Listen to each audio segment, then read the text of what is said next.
This tutorial I'm going to show you how you can use the envelope distortion effects in Adobe Illustrator.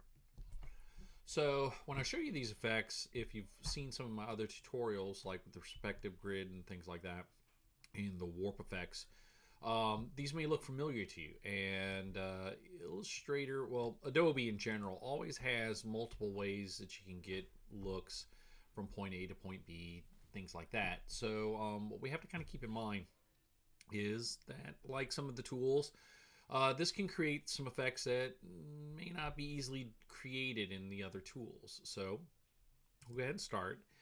And I'll start with some text, and I'll start with this shape. And one of the things that you got to kind of pay attention to before you use the envelope distortions is that the shape itself, not in a literal sense, but has to be above the text. So you can see how my text goes behind it. So if I were to change this triangle to say red, you see how my text goes behind it. So when you do this effect, it doesn't necessarily have to be like literally above, or anything like that, but it just means in like layer terms, it's got to be above it.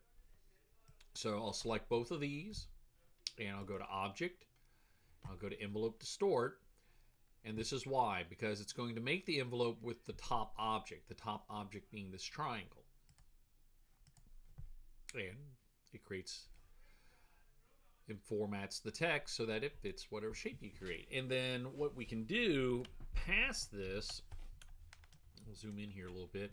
I'm going to select my direct selection tool, and you can see how I can see my triangle here. I can float over it, and I can distort it even further if I like, because it gives me nodes that I can manipulate. So feel free that if you want to, you can adjust the shape even further.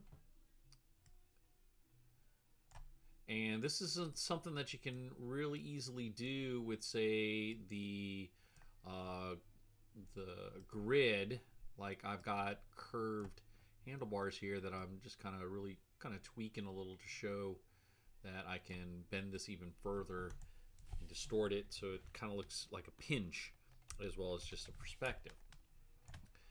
Another thing is that, like, for example, I've created this shape, this kind of bow tie sort of shape. This double arch you can't get in the warp effect. So if I go to the warp gallery, I have arches lower, things like that, you don't get this effect. So this is another way, again, that this envelope feature can kind of be useful to you as another tool to warp and distort text. So my shape is above it. I'm going to select both, and I'm going to go to Object, Envelope Distort, and make with top object. And there we go. And as we said before, I can adjust it even further, however I want. And I can, I can squeeze it in if I want. Really kind of curve it. And I usually recommend when I'm showing students this trick is if you think about the free transform tool, kind of in Adobe Photoshop, it's kind of similar to that. Also kind of similar to Photoshop's where you get the warp and you can warp it around in round surfaces. So, but yeah, this is how you use the envelope distort tool in Adobe Illustrator.